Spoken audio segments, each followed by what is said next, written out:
Qu'est-ce qu'un portefeuille cryptographie? Un portefeuille cryptographie peut être composé de plusieurs cryptos à la fois.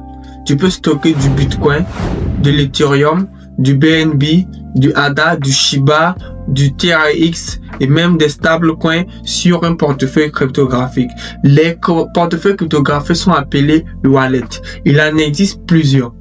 Chacun d'entre nous choisit le portefeuille qui lui convient le mieux.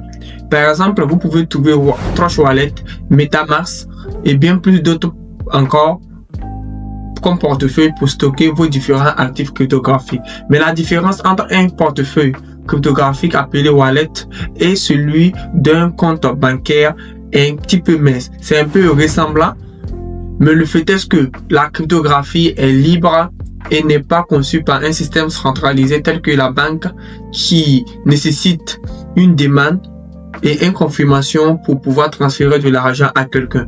Par exemple, si tu mets de l'argent en banque, il y a une structure morale qui restreint, qui régularise et qui suit de près ton compte, tous les actifs et les transferts qui vont se passer dans le compte en question. Tandis qu'en cryptographie, il n'en existe aucun. Tu disposes de ton argent, de tes actifs selon ton bon vouloir, à l'heure ou au moment nécessaire que tu veux.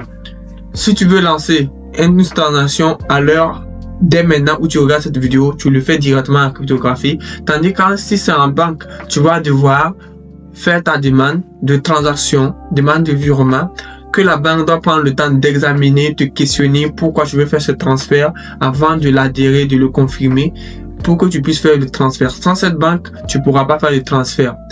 Mais avec la crypto-monnaie, il n'existe aucun plié, aucun clôture qui t'empêche de faire une transaction selon ton bon vouloir. Tu déposes de 1 million en crypto dans ton compte wallet et tu veux le transférer automatiquement à un ami, à un frère, à un proche ou à ton investisseur, tu le fais du tic au tac, du peer-to-peer sur ton téléphone en tapant juste dans le clavier, en saisissant l'adresse qui doit recevoir la crypto en question. Tu mets le montant, tu valides et la personne reçoit son argent dans les minutes à venir. C'est pas fabuleux, mais pour trouver les meilleurs portefeuilles, il va falloir faire très attention car certaines personnes se font arnaquer via les portefeuilles. Moi, personnellement, j'en ai été victime. Je me rappelle qu'en 2021, j'ai cliqué un lien que je suis allé coller dans mon portefeuille via le navigateur d'apps sur Trust Wallet, ce qui m'a fait perdre une partie de mes actifs en BNB qui s'élevait à une valeur de 20 $. Heureusement, c'était pas grand chose, mais 20 $ aussi, c'est quelque chose. Donc, ça m'a fait prendre conscience que même via dans les portefeuilles, on peut se faire arnaquer si on colle tout et n'importe quoi dans ces différents portefeuilles. Donc, il faut éviter de coller certains liens externes dans vos portefeuilles, car les hackers vont en profiter pour pouvoir saisir vos biens, vos finances, vos cryptos en question. Aussi les liens de transaction, les adresses de réception, il faut éviter, il faut être sûr de coller la bonne adresse pour ne pas se tromper afin de ne pas envoyer de l'argent ailleurs ou d'envoyer des actifs ailleurs. Pour trouver des portefeuilles, il y a rien de plus facile. Je vais en citer quelques-uns que vous pouvez utiliser. Par exemple, il y a la portefeuille Trust Wallet que je viens de dire, et qui est téléchargeable sur Play Store, App Store. Et quand tu télécharges le portefeuille Trust Wallet, tu te crées un compte automatiquement et tu vas recevoir 13 mots qui sera ta clé de connexion. Tu dois conserver ces 13 mots, 13 allogements. Tu ne dois pas la montrer à quelqu'un d'autre, à personne. C'est-à-dire, c'est à toi, tu ne dois pas la montrer même pas à tes parents. Parce que si tu perds jamais ces différents 13 mots, tu perdras le compte. Et si jamais quelqu'un d'autre a ces 13 mots, il pourra connecter directement ton compte sur un autre téléphone, sur un autre appareil et retirer l'argent ou mettre l'argent à sa disposition. Il peut faire ce qu'il veut de ton compte et de tes actifs qui y figurent dedans. Ensuite, on a le portefeuille MetaMask. Ce sont des portefeuilles pas aussi centralisés que ça. Donc, vous pouvez déjà utiliser ces deux portefeuilles que je viens de citer, MetaMask et Trust Wallet. Avec MetaMask aussi, ça fonctionne un peu de la même manière que Trust Wallet. Tu te crées un compte via une adresse email et avec un mot de passe. Tu peux la sécuriser avec d'autres applications telles que Google Authenticator afin de maximiser la sécurité pour ne pas perdre ses actifs. C'est de l'argent que tu investis.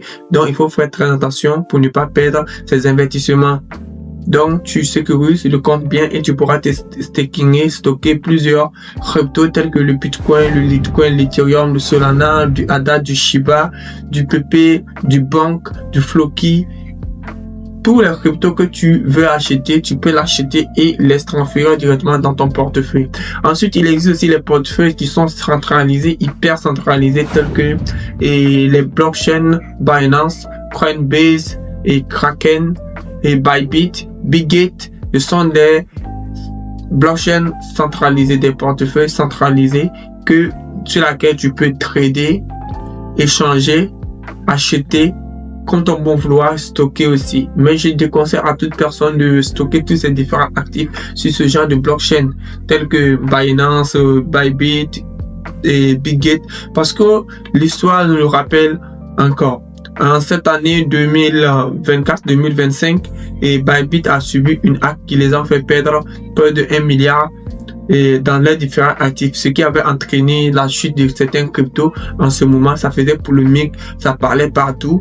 Donc, vous voyez, imagine si tu avais stocké tes différents actifs sur cette plateforme et quand les hackers piratent ces différents blockchains, ils en profitent en même temps pour partir avec tes actifs, pour voler tes actifs.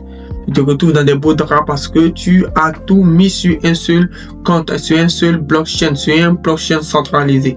Je vous conseille de diversifier vos différents portefeuilles. Vous pouvez utiliser le Trust Wallet, MetaMask et Bybit, Bitget, Bybit, plusieurs comptes à la fois pour mettre des différents actifs pourcentage par pourcentage. À chaque fois que la crypto évolue, ça sera la même évolution, peu importe le portefeuille dans lequel il se trouve. Peut-être à une différence près, quelques dollars, quelques centimes de dollars, et ainsi de suite, parce que la valeur des cryptos ne sont pas même sur toutes les plateformes. Vous pouvez aussi payer les ledgers. Et c'est ce que je consomme et je conseille à plus de monde de le faire. Les ledgers, ce sont des portefeuilles, des clés privées qui est là seulement que pour vous. Vous êtes la seule personne à avoir accès. Vous pouvez stocker vos cryptos dessus et peu importe le secousse qui va se passer dans le monde virtuel, ça n'atteindra pas vos cryptos. Sachez bien que ceci est la 4e vidéo que je viens de faire pour la chaîne en question. C'est vrai que la chaîne a plus de 990 abonnés actuellement, mais je vous explique. C'est la 4e vidéo de la chaîne parce que j'ai supprimé tous les anciennes vidéos et j'ai recommencé à faire de nouveaux qui seront basés sur la finance et la crypto-monnaie, la régénération et les business en ligne. Donc, pour tous ceux qui sont intéressés par ce genre d'astuces et ce genre de choses, d'investissement, de business, de régénération de revenus, je vous invite de bien vouloir vous abonner pour ne pas rater mes prochaines vidéos. Et on va se retrouver à la prochaine pour plus de détails. Et n'hésitez pas à télécharger les différents portefeuilles et diversifier vos différentes sources de revenus afin de les maximiser. Je vous souhaite bonne chance à tous en investissement et on se retrouve à la prochaine pour une nouvelle vidéo. Ciao, ciao!